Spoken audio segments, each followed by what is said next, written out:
사도신경함으로 예배를 시작하도록 하겠습니다. 전능하사 천지를 만드신 하나님 아버지를 내가 믿사오며 그 외아들 우리 주 예수 그리스도를 믿사오니 이는 성령을 잉태하사 동전녀 마리아에게 나시고 본디오 빌라도에게 고난을 받으사 십자가에 못 박혀 죽으시고 장사한 지 사흘 만에 죽은 자 가운데서 다시 살아나시며 하늘에 오르사 전능하신 하나님 우편에 앉아 계시다가 저리로서 산자와 죽은 자를 심판하러 오시리라. 성령 믿사하며 거룩한 공회와 성도가 서로 교통한 것과 죄를 사해 주시는 것과 몸이 다시 사는 것과 영원히 사는 것을 믿사옵나이다. 아멘. 기도하겠습니다. 사랑이 많으신 하나님 아버지, 오늘도 이렇게 저희가 모여서 주님 앞에 예배를 드리게 하심에 감사를 드립니다. 하나님, 오늘 예배 가운데 저희가 주님의 그 은혜를 더 경험해 내고 하나님 아버지께서 주시는 은혜로 하나님 아버지를 더 알 수 있는 시간이 되길 원합니다. 주님, 그리고 그 은혜를 말미암아 저희가 삶 가운데 그런 주님의 은혜를 더 세상에 드러내며 주님께 기쁨이 될 수 있는 삶을 살아가기를 원합니다. 주님, 요즘 날씨가 많이 추워진 가운데 있습니다. 이 추워진 날씨 가운데 저희 디나미스 학생부 주님께서 은혜를 보호하셔서 이렇게 영육 간에 건강할 수 있도록 주님이 이끌어 주시길 소망합니다. 주님, 늘 주님의 사랑이 저희 삶에 가득하게 소망합니다. 날마다 주님과 동행하며 주님께서 주시는 은혜와 사랑에 감사하고 행복한 삶을 살아갈 수 있도록 주님 늘 저희 디나미스 학생부 주님께서 붙잡아 주시고 함께해 주시기를 소망합니다. 감사드리고 오늘 예배 가운데 함께 하시고 믿사하며 살아계신 예수 그리스도의 이름으로 기도드립니다. 아멘. 오늘 말씀은 히브리서 1장 1절에서 14절 말씀을 같이 봉독하는 시간 가지도록 하겠습니다. 제가 가진 성경책으로 353쪽에 있습니다.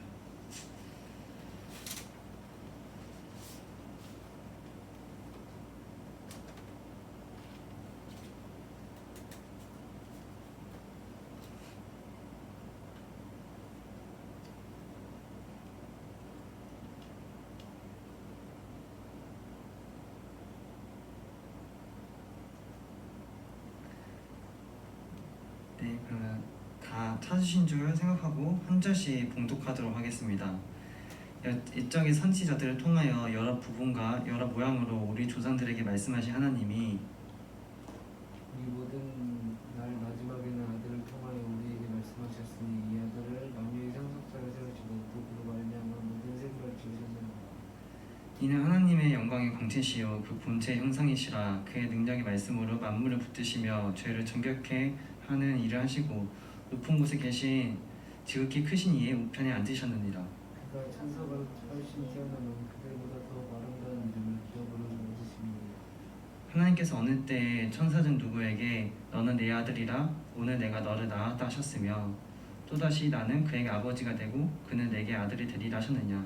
또 그가 바다들을 이끌어 세상에 다시 들어오게 하실 때 하나님의 모든 천사들은 그에게 경배할지어다 말씀하시고 또 천사들에 관하여는 그는 그의 천사들을 바람으로 그의 사역자들을 불꽃으로 삼았느니라 하셨을 때 이내 아들에 관하여는 하나님이여 주의 보좌는 영영하며 주의 나라의 규는 공평한 기이니라.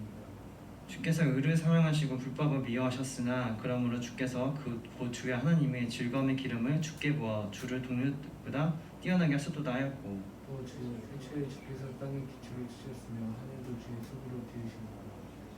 그것들은 멸망할 것이나 오직 주는 영존할 것이요 그것들은 다음과 같이 낡아지리니 이것처럼 가라 이룰 것이요 그것들은 그와 같이 변할 것이나 주는 여전하여 연대마다 없어져 있으나 어느 때 천사 중 누구에게 내가 내 원수로 내 발등상에 되게 하기까지 너는 내 우편에 앉아있으라 하셨느냐. 모든 천사들의 섬기는 영으로서 구원받을 상속자들을 위해 섬기라고 보내시는 아멘. 네, 오늘 말씀은 아름다우신 예수님이라는 제목으로 말씀을 나누도록 하겠습니다. 일적에 하나님께서는 구약의 선지자 에레미야, 호세와 그리고 나단 선지자들을 통해서 하나님의 뜻을 이 땅에 계시를 하셨습니다. 하나님은 세상의 질서를 바로 잡으시고자 선지자들을 보내서 자신의 뜻을 계시하신 것이었어요. 왜냐하면 하나님은 세상에 불법이 일어나고 악한 일이 일어나는 것을 원치 않으셨기 때문이었어요. 하나님 마음에 합한 자라고 불리는 사람이라면은 우리는 다윗을 꼽을 것입니다. 하나님이 다윗을 얼마나 사랑했는지 우리는 어린 시절 유치부 초등학교 때부터 다윗이 하나님께 사랑을 받았구나라는 것을 느끼며 자라왔어요. 그런데 이런 다윗이 어마어마하게 큰 죄를 저지르고 맙니다. 하루는 다윗은 늘 이렇게 전쟁이 일어나면은 같이 싸우러 나갔어요. 그런데 이렇게 다윗이 왕이 되고 나라가 부강해지니까 이제 자신이 전쟁터에 나가지 않아도 될 정도로 나라의 힘이 세졌습니다. 전쟁터에 나가기 위해서는 새벽 일찍 일어나서 전쟁에 나갔겠죠. 왜냐하면은 야심한 밤에 적을 공격을 해야 성공하지, 사람들 다 깨어있는데 대낮에 공격하면은 이미 다 수비를 하고 있을 텐데 뭐하러 공격을 하겠어요. 그러니까 야심한 밤이나 이른 새벽에 일어나서 공격을 했겠죠. 그런데 이런 다윗이 하루는 이렇게 늦지막히 정심 12시, 3시쯤에 늦지막히 일어나서 느긋하게 선전을 산책을 하고 있는 거예요. 근데 선전 산책을 하는데 한 여인이 알몸으로 씻고 있는 것을 보게 된 것입니다. 그러니까 다윗이 순간적으로 욕정이 불타오르더니 그 여인을 자신의 집에 불러들인 거예요. 그리고 다윗이 이 밧세바를 범하고 그 여인을 돌려보냈는데 얼마 뒤에 이 밧세바 자신 범한 여인에게서 편지가 왔는데 자신이 임신을 했다고 하는 것이었어요. 그러니까 다윗이 이 밧세바의 아내인 우리아를 그 정쟁을 하고 있었는데 다시 나라에 불러들였습니다. 그리고 왕궁에 불러들여서 술을 마시게 하고 집에 가서 쉬라고 말을 한 거예요. 왜 이렇게 했겠어요? 자신이 범한 일을 이렇게 덮으려고 한 것이죠. 자신의 아이가 아니라 우리아의 아내다라는 것을 덮기 위해서 이렇게 한 것이었어요. 그런데 우리아가 집에 가지 않고 그냥 성전에 있는 벽에다가 그냥 꼬벅꼬벅 졸고 있는 거예요. 그러니까 다윗이 이상하잖아요. 왜 집에 가서 편안한 침대에서 아내와 함께 쉬지, 맛있는 음식 먹으면 쉬지, 왜 굳이 이 성전에서 밖에서 잠을 자냐 하니까 이 우리아가 나의 상전인 요압과 나의 전우들이 전쟁터에서 목숨을 언제 잃을지 모르는 상태에서 싸우고 있는데 내가 어떻게 집에 가서 편안히 아내와 쉴 수 있겠습니까? 나는 내 동료와 상전을 생각해서라도 그렇게 할 수가 없습니다. 이렇게 말을 하는 거예요. 그러니까 이렇게 몇 번이고 하니까 다윗이 어떻게 했냐면은 우리아를 전쟁터에 보내고 그 당시 전쟁의 선봉장이 요압에게 편지 보낸 거예요. 너희는 전쟁을 하다가 이 우리아만 전쟁 선두에 서게 하고 나머지 사람들은 뒤로 다 빠져라. 이렇게 말하는 것은 우리아를 전쟁터에서 죽게 하라는 계획이었던 것이죠. 이 말대로 요압은 전쟁을 하다가 우리아를 맨 선봉장, 그러니까 전쟁할 때 맨 앞에 세우는 거예요. 세우니까 저기 화살 쏘면은 가장 먼저 죽을 수 있는 사람이 전쟁의 선두에 선 사람이겠죠. 이 우리아가 화살을 맞고 죽고 결국 이 밧세바는 남편의 장례를 치렀습니다. 이렇게 남편의 장례를 치르고 다윗은 그 밧세바를 자신의 후궁을 맞아들여서 자신의 아내를 삼는 것을 보게 됩니다. 우리가 알고 있는 다윗이 아니죠. 우리가 생각하는 의로운 자, 깨끗한 자, 하나님을 사랑한 자 다윗이 아니라 이런 엄청난 죄를 저지른 게 다윗이었어요. 그런데 이런 다윗에게 어느 누구도 당신은 죄인입니다, 당신은 큰 죄를 저질렀습니다 라고 말한 사람이 아무도 없었어요. 아마 다윗이 이런 일을 은밀히 행한 것도 있겠지만은 당시 최고 권력자인 왕인 다윗, 이 왕에게 싫은 소리 했다가 자신의 목숨을 잃을 수도 있는 상황인 거잖아요. 그러니까 어떻게 섣불리 이 왕에게 당신은 잘못을 저질렀습니다, 당신은 윤리적으로 잘못된 행위를 했습니다, 회개하세요 이렇게 말할 수 있는 사람이 없었을 거예요. 그런데 이때 다윗 앞에서 이 나단 선지자가 나타나서 다윗에게 한 가지 비유를 들면서 다윗의 의견을 묻습니다. 왕이시여, 한 가난한 사람이 사랑하는 안양이 있었습니다. 그런데 돈이 많은 부자가 오더니 이 가난한 사람의 양을 뺏어가고 이 가난한 사람 죽인다면은 왕은 그 사람이 자신의 백성이라면 어떻게 하시겠습니까? 물으니까 다윗 왕은 그런 자라면은 당장에 죽여야 됩니다 라고 말을 하는 거예요. 그러니까 이 나단 선지자 말하는 게 왕이시여 당신이 그 사람입니다 라고 말하는 거예요. 아니 이 선지자가 겁도 없이 죽을 각오를 한 채 왕에게 이런 말을 하는 것입니다. 그러면서 나단 선지자가 말을 하는 거예요. 하나님께서 내게 말씀하셨습니다. 양을 치던 너, 그냥 천하게 평민이었던 너를 세워서 기름 부어서 이 한나라의 왕을 세운 게 너다. 너를 그렇게 죽들을 쫓던 사울에게서 너를 보호한 게 나다. 그리고 내 주인 사울의 수많은 아내들을 너에게 주었다. 내가 너에게 준 게 부족하였더라면 내가 너에게 더 주었을 것이다. 그런데 너가 나에게 그렇게 큰 은혜를 입으면서 이렇게 큰 죄를 행하느냐? 너는 은밀히 그 일을 행했지만은 나는 대낮에 많은 사람들이 보는 앞에서 너희 아내들이 범함을 보게 된 것을 너는 알게 될 것이다. 이렇게 말을 하는 거예요. 하나님께서 다윗에게 처벌하시겠다고, 너의 죄에 대해 징계를 하시겠다고 하나님께서 나단 선지자를 통해 말씀하시는 것입니다. 이때 다윗이 그 자리에서 무릎 꿇고 제가 잘못했습니다, 제가 죄인입니다 하면서 자신의 죄를 고백을 하는 것을 보게 돼요. 다윗은 최고 권력자였습니다. 그런데 하나님께서 어떻게 이렇게 다윗에게 너가 죄인이다, 내가 너를 처벌하겠다라고 말씀하실 수 있는 근거가 무엇일까요? 바로 다윗에게 왕으로 세우신 이가 바로 하나님이시기 때문입니다. 다윗이 대단해서 그가 완족으로 태어나서 왕이 된 게 아니라 전혀 왕이 될 수 없었던 자, 양을 치던 자를 하나님께서 그의 길을 이끌어 주셔서 그가 전쟁에서 많은 성과를 이루고 또 그가 하나님께 사랑을 받음으로 사울의 왕위를 다윗에게 준 게 바로 하나님이셨습니다. 그리고 온 만물을 창조하신 이가 하나님이셨기 때문에 하나님께서는 다윗에게 상을 줄 수 있고 벌을 줄 수 있는 거예요. 당장 다윗의 목숨을 뺏어갈 수 있으신 분이 바로 하나님이십니다. 왜냐하면 이 다윗에게 생명을 주신 분도 하나님이시기 때문이에요. 이처럼 하나님은 선지자들을 통해서 자신의 뜻을 계시하셨습니다. 불법이 성행하는 곳에 하나님의 계시를 보내셔서 그것이 잘못된 것임을 알리시고 잘못된 것을 바로잡으시고 진리로 세상을 통치하시기 원하신 것이 바로 하나님이셨고 이것을 선지자를 통해서 행하셨던 것이에요. 또한 우리가 아는 호세아도 있죠. 호세아가 이게 이스라엘 백성이 당시 계속 우상 숭배를 하고 죄를 짓고 이렇게 다윗과 같은 죄를 짓자 하나님께서는 호세아를 보내서 너는 가서 음행을 하는 창녀와 결혼을 하라고 말씀하시는 거예요. 결혼이라는 것은 하나의 계약을 맺는 것입니다. 결혼이라는 것은 한 남자와 여자가 배우자만 사랑하겠다고 계약을 하는 것과 마찬가지예요.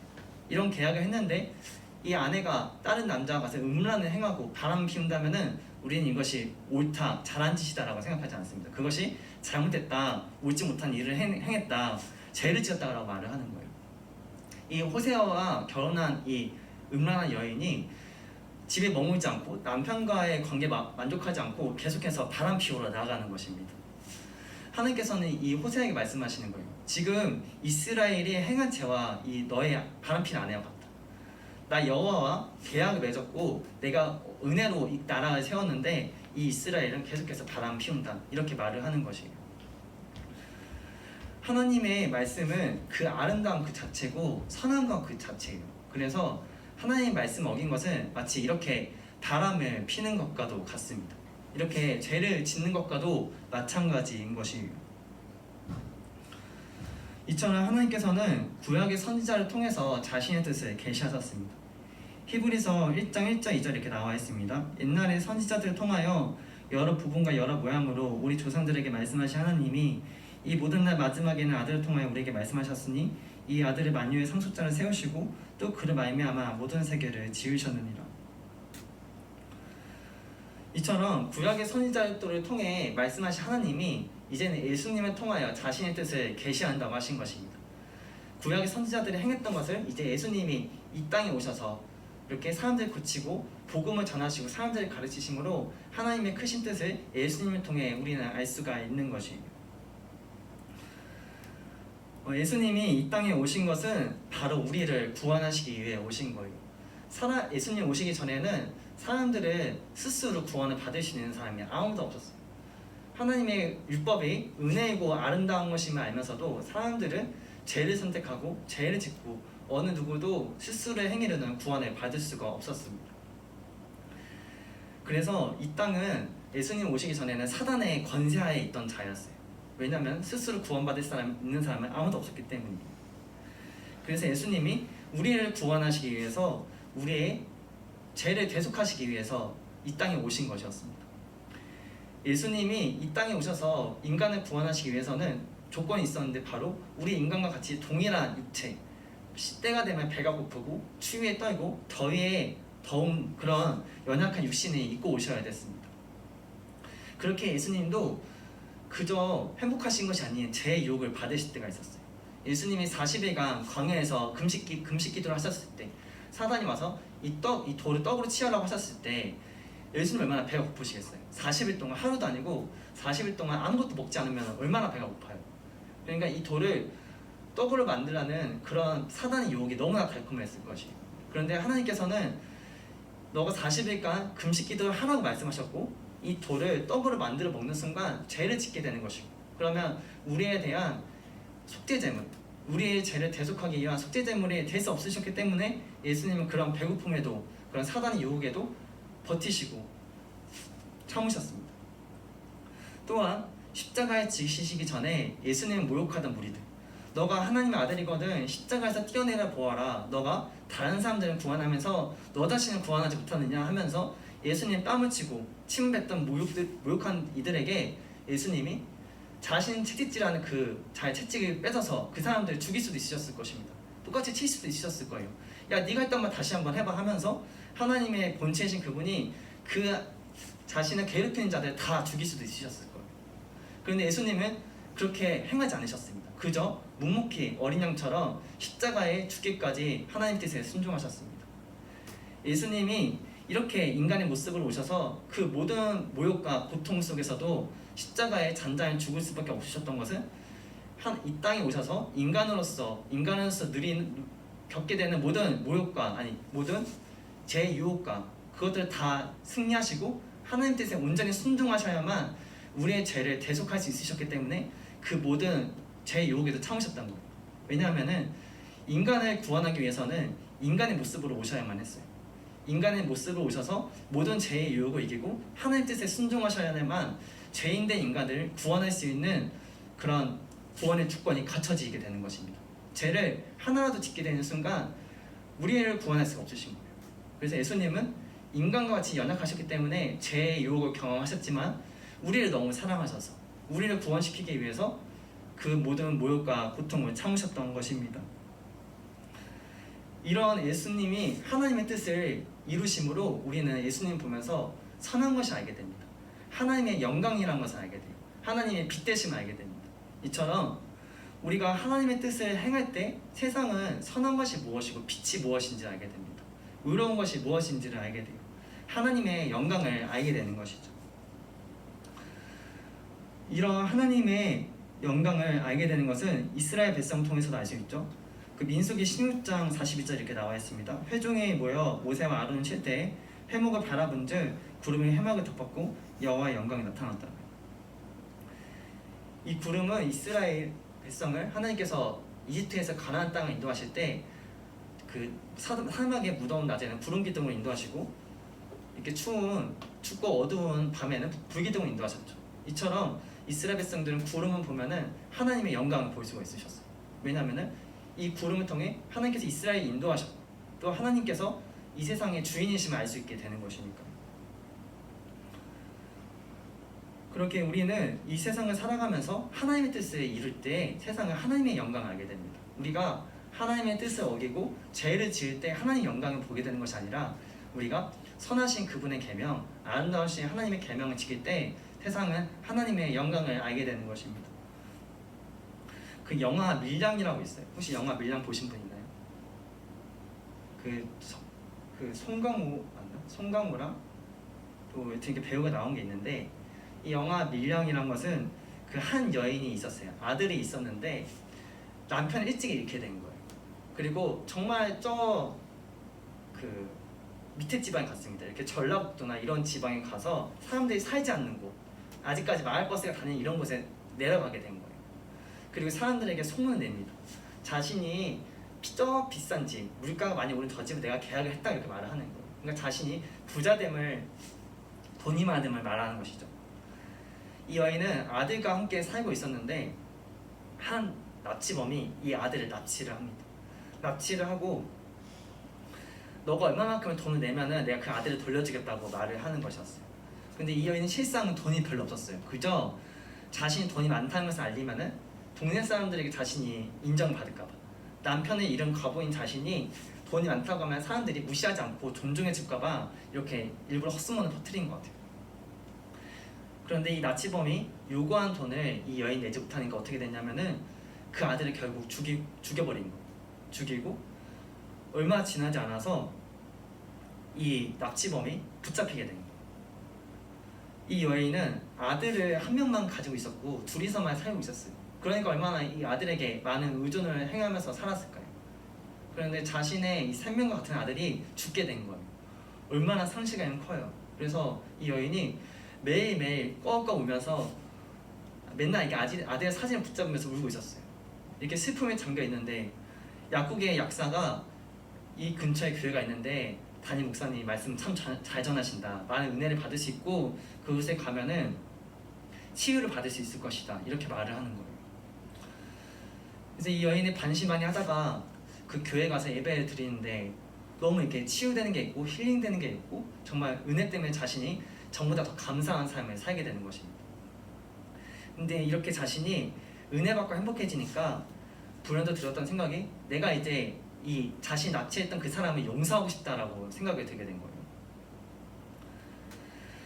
그래서 이 감옥에 가서 그 납치범과 면담을 해서 말합니다. 내가 손이 부들부들 떨리는데 내가 당신을 용서하러 왔어요. 얼마나 힘든 마음에서 이런 말을 꺼냈겠어요. 자신을 죽인 살인범 앞에서 당신을 용서하러 왔어요. 이렇게 말하는데 이 살인범의 얼굴이 너무나 평온해 보이는 거예요. 그래서 물어봤죠. 왜 당신 얼굴 그렇게 평안한가요? 감옥에서 뭐 좋은 일 있었나요? 이렇게 말하니까 이 살인범이 나를 용서해 주셔서 너무 감사합니다. 그런데 나를 용서해 주지 않으셔도 됩니다. 왜냐하면은 예수님께서 나의 죄를 용서해 주셨기 때문이에요. 이렇게 말을 하는 거예요. 그러니까 이 여인이 그 말을 듣는 순간 너무 이렇게 어이가 없는 거예요. 아니 아들의 어머니 내가 당신을 용서하지 않았는데 예수님 어떻게 당신을 용서합니까? 이 아들의 어머니 난 이렇게 가슴이 아픈데 어떻게 누가 당신 용서한단 말입니까? 이렇게 말하면서 기독교 신앙에 대해서 되게 회의감 느끼고 그 이후부터는 교회에 나가서 예배를 드리는 것에 대해서 너무 마음을 어려워하고 이렇게 근처에서 야외에서 예배를 드리는데 일부러 가서 그 야외 공연장의 예배에 마이크를 꺼놓고 트로트 음악을 틀어놓고 예배를 방해하는 이 여인의 모습을 보게 됩니다. 과연 이 살인범의 이 말은 과연 옳은 것일까요? 아이의 어머니가 용서해 주지 않았는데 예수님께서 그냥 단독적으로 이 살인범의 죄를 용서해 줄 수가 있으신 것일까요? 이게 과연 성경적인 사고인지 우리 한번 살펴봐야 합니다. 마태복음 5장 22절 24절 이렇게 나와 있습니다. 나는 너에게 이르노니 형제에게 노한 자마다 심판을 받게 되고 형제를 대하여 라간하는 자는 공회에 잡혀가게 되고 미련한 놈이라는 자는 지옥불에 들어가게 되리라. 그러므로 예물을 제단에 드리려다가 거기서 내 형제에게 원망 들을 만한 일이 있는 것이 생각나거든 예물을 제단 앞에 두고 먼저 가서 형제와 화목하고 그 후에 와서 예물을 드리라. 예수님은 말씀하시기를 우리가 이웃에게 잘못한 것이 있으면은 먼저 그 사람과 화해를 하라고 하는 거예요. 먼저 용서를 하고 그 사람과 화해를 하고 그 다음 와서 예배를 드리라고 하는 거예요. 근데 이 살인범은 그때 예수님이 자신이 용서해 주시면 모든 것이 끝나는 줄 알았어요. 그런데 그게 아니에요. 하나님께서 우리에게 바라시는 것은 우리가 다른 사람에게 잘못한 것이 있으면은 그 사람과 화해를 먼저 해야 돼요. 바로 이것이 우리가 사랑이신 하나님의 형상이고 사랑을 위해 사랑하는 것이기 때문에 우리가 다른 사람들 미워하고 그 사람에게 죄를 짓는 순간 이 사랑의 형상이 깨져버리게 된 거예요. 그러니까 우리가 다른 사람과 가서 먼저 화해를 해야 되는 것이죠. 그래서 우리가 이웃에게 잘못하고 폐를 끼친 게 있다면은 피해자 먼저 용서를 해야 합니다. 그리고 하나님께 자신의 죄를 고백을 해야 됩니다. 이것이 예수님께서 우리에게 바라시는 것들이고 이것이 윤리적으로 봤을 때도 세상의 기준을 봤을 때도 맞는 것이 이처럼 우리가 하나님의 뜻에 온전히 순종하게 될 때 하나님의 뜻을 나의 입맛대로 해석하는 게 아니라 하나님의 뜻을 온전히 순종하게 될 때 세상은 하나님의 영광과 선한 것이 무엇인지를 알게 되는 것이고 하나님의 말씀이 선하게 되도록 이 땅에는 창조가 되었다는 것입니다. 히브리서 1장 3절 이렇게 나와 있습니다. 이는 하나님의 영광의 광채시요 그 본체의 형상이시라 그의 능력의 말씀으로 만물을 붙드시며 죄를 정결하게 하는 일을 하시고 높은 곳에 계신 지극히 크신 이의 우편에 앉으셨느니라. 예수님은 하나님의 본체의 형상이시기 때문에 그 말씀에 능력이 있고 우리의 죄를 정결케 하실 수 있고 우리를 선한 길로, 아름다운 길로 인도하실 수 있는 능력이 예수님의 안에 있는 것입니다. 타인지 선정에 가장 위대한 신학자를 뽑힌, 그러니까 미국의 가장 위대한 신학자를 뽑힌 감리교회 신학자인 스탠리 하우어워스라는 윤리학자가 있습니다. 이 사람은 예일 대학교에서 윤리학으로 박사학위를 받았고 미국의 명문대학인 듀크 대학에서 윤리학 교수로 가르치기도 했어요. 우리가 대학 교수라고 하니까 이 사람이 태어날 때부터 금수저다 이렇게 생각할 수 있는데, 이 사람 자신의 아버지를 소개하기를 아버지는 가난한 벽돌공이라고 소개를 합니다. 그러니까 자신은 하층민 출신이다, 자신은 흙수저다 이렇게 말을 하는 거예요.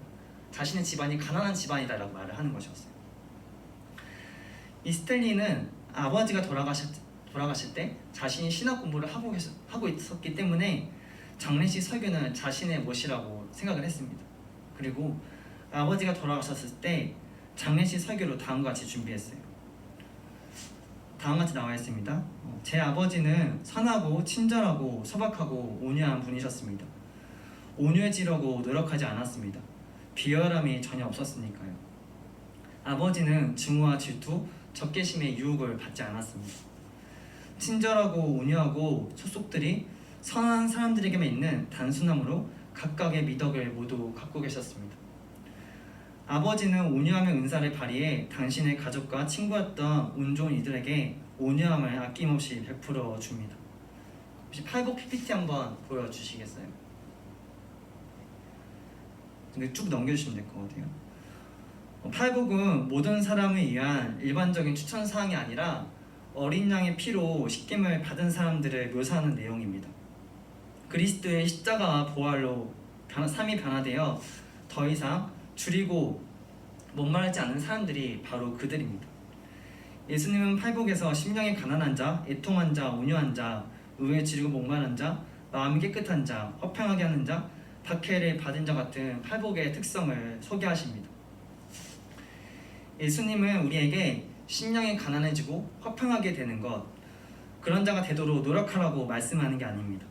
그저 그분의 나라로 부름받은 많은 사람들이 그런 자신의 모습을 보게 될 것이라고 말씀을 하시는 것입니다. 우리는 온유한 예수님의 제자가 되기 위해 온유해지거나 선해지려고 노력할 필요가 없습니다. 그러나 예수님의 제자가 되는 법을 배우다 보면은 자신이 온유해져 있음을 발견할 사람들이 있을 것입니다. 이런 스탠리 하우어워스의 고백처럼 예수님 자체의 생명이 있기 때문에 우리가 선해지거나 온유해지려고 노력하지 않아도 예수님 나의 구원자를 받아들이고 예수님의 제자가 되다 보면은 우리가 온유해지고 화평해지고 의에 지르고 목마른 자들의 모습을 보게 되는 것이에요. 왜냐하면 우리의 삶의 지향점이 예수님을 향해 있기 때문이에요. 그리고 예수님의 피에는 우리를 정결케 하고 우리를 의롭게 할 수 있는 생명이 있기 때문에 우리가 예수님을 향해 가다 보면은 우리가 이런 덕이 되는 팔복의 특성을 우리가 가질 수 있게 되는 거죠. 이것은 내 노력으로 되는 것이 아니라 예수님의 제자라는 삶의 지향점으로 가게 되다 보면은 우리가 이런 삶을 살아갈 수 있게 된다는 것입니다. 그러니까 이런 팔복의 특성은 예수님이 나의 구원자다라는 믿음이 있을 때 우리가 되어지는 것이에요. 히브리서 1장 3절 중반절 말씀이 이렇게 있습니다. 그의 능력의 말씀으로 만물을 붙드시며, 주님의 말씀은 만물을 붙드시고 우리를 깨끗하게 씻게 할 수 있는 능력이 있습니다. 어린 양의 피의 능력에는 만물을 붙잡을 수 있는 능력이기 때문에 우리를 깨끗하게 씻겨줄 수 있는 정결한 모습으로 우리를 이끌어갈 수 있는 그런 생명의 능력이 있는 것이에요. 이스라엘의 초대왕인 사울이 계속된 범죄로 하나님께 버림받죠. 그리고 다윗 왕이 이제 사울의 왕위를 계승을 하게 돼요. 이 사실을 안 사울이 다윗을 죽이려고 무척이나 애를 씁니다. 숫자적인 측면, 군사적인 측면을 본다면 다윗은 사울에게 상대가 안 돼요. 다윗은 그저 한 20-30명의 군대를 거느렸을 뿐이고 사울은 수천 명, 수만 명의 군대를 거느리고 있었습니다. 그러니까 둘이 전쟁을 하고 싸운다는 전제하에 다윗은 사울에게 상대가 안 되고 질 수밖에 없어요. 그런데 이런 사울이 다윗을 죽이려고 계속해서 쫓는데 다윗이 붙잡히질 않아요. 사무엘상 23장 14절 이렇게 나와 있습니다. 다윗이 광야에 요새에 있었고 또 십관이나 산굴에도 머물렀으므로 사울이 매일 찾되 하나님이 그를 그의 손에 넘기지 아니하십니다. 성경에 기록하기를 하나님이 다윗을 그의 손에 넘기지 않는다고 말씀하십니다. 이것은 다윗이 도망을 잘 쳐서 그가 능력이 뛰어나서 사울이 붙잡힌 게 아니라 성경에서는 하나님이 다윗을 보호하셨기 때문에 다윗을 사울의 손에 넘기지 않으신 거예요. 그러니까 사울이 무능해서도 아니고 다윗이 능력이 뛰어나서가 아니고 하나님께서 다윗에게 내가 너를 이스라엘 왕으로 세우겠다 그 약속을 하셨기 때문에 이 약속 때문에 하나님이 다윗을 보호하셨기 때문에 다윗이 사울이 붙잡히지 않는 거예요. 되려 신기한 게 다윗이 사울을 죽일 수 있는 기회를 잡습니다. 사무엘상 24장 2절 4절 이렇게 나와 있어요. 사울이 온 이스라엘에서 택한 사람 3,000명을 거느리고 다윗과 그의 사람들 찾으러 들 염소 바위로 갈새 길가 양에 우리의 이른즉 불이 있는지라 사울이 뒤를 보러 돌아가니라. 다윗과 그의 사람들이 그 골 깊은 곳에 있더니 다윗의 사람들이 이르되 보소서 여호와께서 당신에게 이르시기를 내가 원수를 내 손에 넘기리니 내 생각에 좋은 대로 그에게 행하라 하시더니 이것이 그 날이니라 하니 다윗이 일어나서 사울의 거듭자락을 가만히 베니라. 되려 신기한 게 다윗이 사울을 붙잡을 수 있는 기회를 잡죠. 그러니까 사울이 볼일을 보러 동굴에 들어간 거예요. 그런데 하필이면 다윗과 그의 장수들이 매복해 있는 곳에 가게 된 거예요. 그러니까 이제 신하들이 다윗의 장수들이 다윗을 유혹하는 겁니다. 왕 장군 저기 사울이 왔습니다. 당신이 쫓는 저 사울이 저기 있습니다. 지금 당신에게 도망자 신세를 면할 수 있는 기회가 왔습니다. 저 사람 치십시오. 1초도 안 걸릴 것입니다. 이렇게 말을 하는 거예요. 그러니까 당시 상황 보면은 다윗이 사울을 죽이는 것은 정말 너무 쉬운 일이에요. 근데 다윗은 사울을 자신의 손으로 죽이지 않습니다. 왜냐하면은 사울은 하나님께 기름 부음 받은 자였고 사울은 하나님께서 심판하실 것이라는 그런 믿음이 있었기 때문에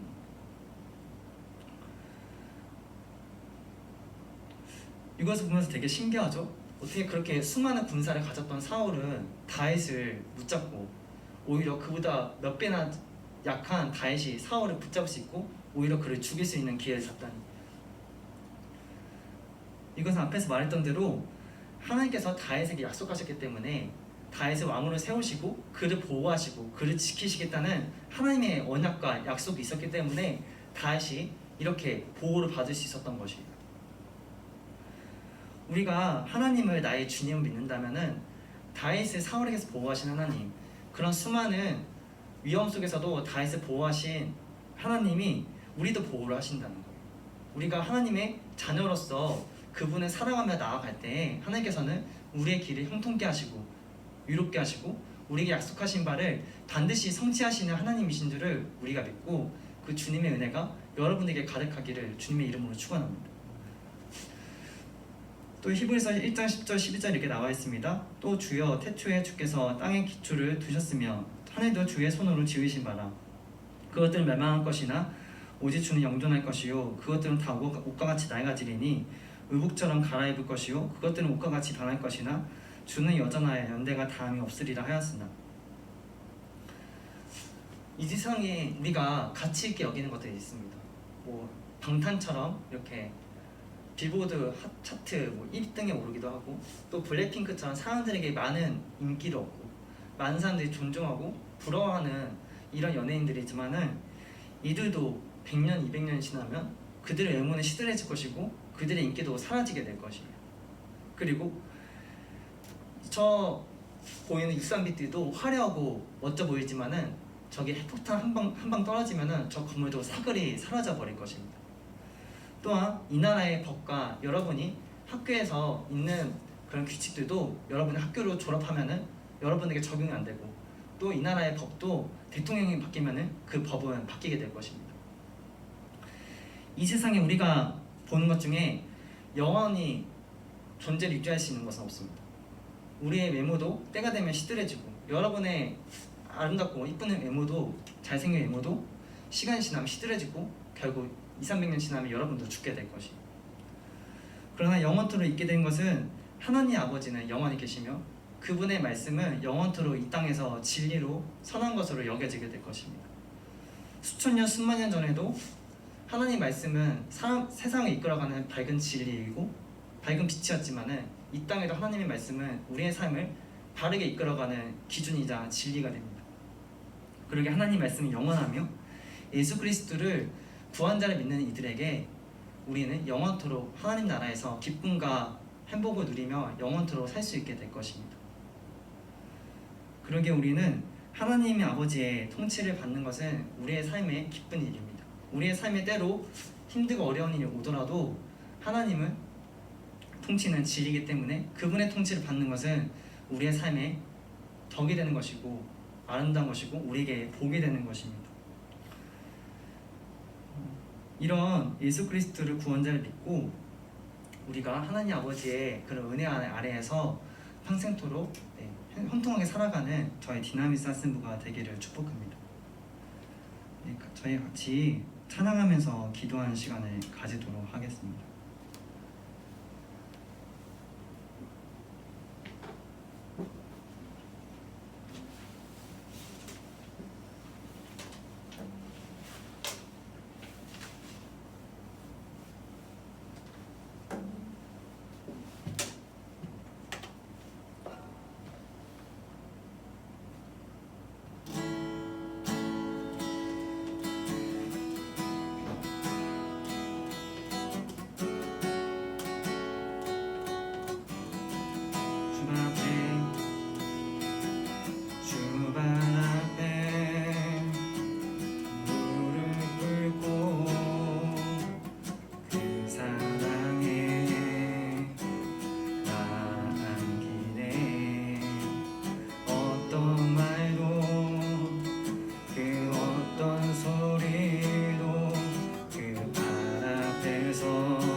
바른 길로 이끌어가신 하나님 아버지 앞에 우리가 마음과 생명을 다해 기도했으면 좋겠습니다.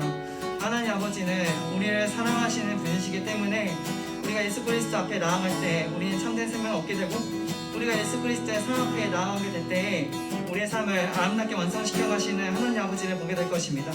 우리 그 주님 앞에 온전한 마음으로 기도함으로 나아가도록 하겠습니다. 기도하겠습니다. 사랑이 많으신 하나님 아버지, 우리가 주님 앞에 온전히 나아갈 수 있게 소망합니다. 주님, 저희가 그 주님의 상 앞에 나아갈 수 있게 역사해 주시옵시고 우리가 온전히 주님의 거룩하신 뜻 앞에 온전한 마음으로 나아갈 수 있도록 주님 역사해 주옵소서. 하나님 아버지, 저희가 주님의 발 앞에 무릎 꿇고 나아갈 수 있게 소망합니다. 우리의 삶을 완성시켜 가시고 우리에게 참된 언약과 쉼을 허락하여 줄 수 있으신 예수 그리스도 앞에 저희가 나아갈 수 있게 소망합니다. 하나님 아버지, 저희가 주님 앞에 무릎 꿇고 나아가게 소망하오니 주님, 저희의 삶을 옳은 길로 이끌어가시고 선한 길로 이끌어가시고 바른 길로 이끌어가시는 주님을 발견할 수 있도록 주님 역사하여 접어서 하나님 아버지 은혜 앞에 저희가 온전한 모습으로 순종하며 나아갈 수 있게 소망합니다. 하나님, 저희와 함께 하시고 그 은혜로 보좌 앞에 저희가 나아갈 수 있도록 주님 역사하여 접어서 기도하겠습니다. 사랑이 많으신 하나님 아버지, 감사합니다. 오늘도 저희가 이렇게 주님의 전 앞에 나와서 주님께 기도할 수 있게 하심에 감사드리고 예배를 드릴 수 있게 하심에 감사를 드립니다. 하나님 아버지, 주님은 이 세상을 창조하신 분이시고 생명이 있으신 분이시기 때문에 우리가 주님 앞에 나아갈 때 주님 우리에게 참된 생명과 안식을 주시고 우리의 삶을 더 아름답게 완성시켜 가시는 주님인 줄을 믿습니다. 하나님, 저희가 주님의 보좌 앞에 나아가게 역사해 주옵시고 우리의 삶을 선한 길로 이끌어 가시는 주님의 은혜가 주님 저희가 경험할 수 있도록 주님 역사하여 주옵소서. 하나님, 주님의 은혜가 늘 저희 가운데 가득하게 소망합니다. 주님, 저희 삶을 완성시켜 가시고 온전한 의로운 길을 이끌어 가실 주님의 은혜를 소망하며 감사드리며 예수님의 이름으로 기도드립니다. 아멘. 저희 헌금 봉헌 시간 갖도록 하겠습니다.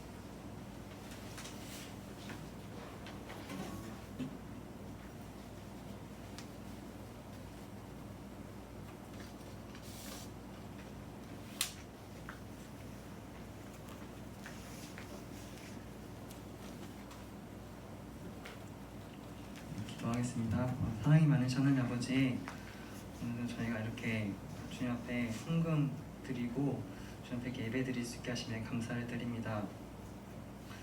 하나님, 주님께서는 태초에도 계셨고 지금도 계셨고 앞으로도 영원히 계실 분이심을 믿습니다. 주님, 저희를 통하여 하나님 아버지의 선하신 뜻을 행하여 주시기를 소망하며 주님, 저희를 가운데 주님께서 지혜를 주셔서 저희를 우리의 길로 이끌어 가시기를 소망합니다. 하나님, 오늘 이렇게 저희가 이렇게 주님께 헌금을 드릴 수 있게 하시면 감사드립니다.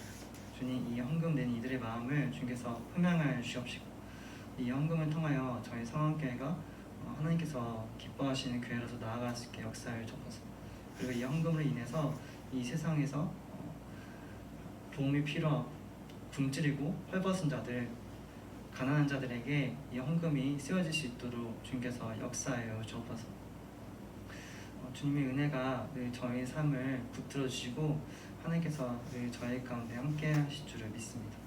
주님, 저희와 함께 하시고 온전히 저희를 선하게 통치하실 하나님 아버지의 도우심을 소망하고 감사드리며 예수님의 이름으로 기도드립니다.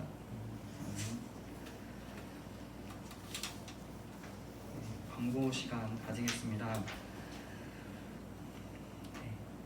내일도 이렇게 1부 예배 후에 이렇게 분반 시간을 가져요. 요즘에 이렇게 선생님이랑 말씀 같이 1부 예배 듣고 이렇게 동기들이랑 그리고 형, 누나, 언니, 오빠들이랑 이렇게 이야기하고 이렇게 나눔하는 시간을 가져요. 그러니까 여러분들이 그동안 뭐 이렇게 저희가 예배를 드릴 때는 좀 약간 일방적이잖아요.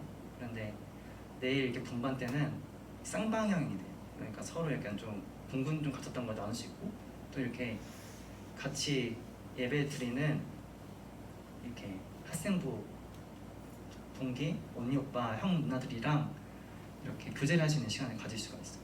선생님들이랑도 이렇게 교제를 가질 수 있고 그러니까 시간 되시는 분들은 예배에 오셔서 이렇게 예배 드리고 선생님들도 만나고 또 이렇게 같이 즐거운 시간을 가졌으면 좋겠습니다. 그리고 입시를 준비하는 수험생들이 있죠. 이렇게 명단이 주고 있는데 이들을 위해서 같이 기도하고 또 시간 날 때마다 기도하는 시간을 가졌으면 좋겠습니다. 얼마나 떨리겠어요? 얼마나 이게 좀 근심도 많고 두려움도 많을 텐데 이렇게 명단 보고 기도하면서 이렇게 하면은 이렇게 수험생들한테도 많은 위로가 되고 힘이 되고 또 하나님께서 우리의 기도를 들으실 줄 믿습니다. 광고는 여기까지 하겠고 저희 주기도문 하고 예배를 마치도록 하겠습니다. 하늘에 계신 우리 아버지여, 이름의 거룩히 여김을 받으시오며 나라 임하옵시오며 뜻이 하늘에서 같이 땅에서도 이루어지이다. 오늘날 우리에게 일용할 음식을 주옵시고 우리가 우리에게 죄진 자를 사하여 준 것 같이 우리의 죄를 사하여 주옵시고 우리를 시험에 들게 하지 마옵시고 다만 악에서 구하옵소서. 대개 나라와 권세와 영광이 아버지께 영원히 있사옵나이다. 아멘.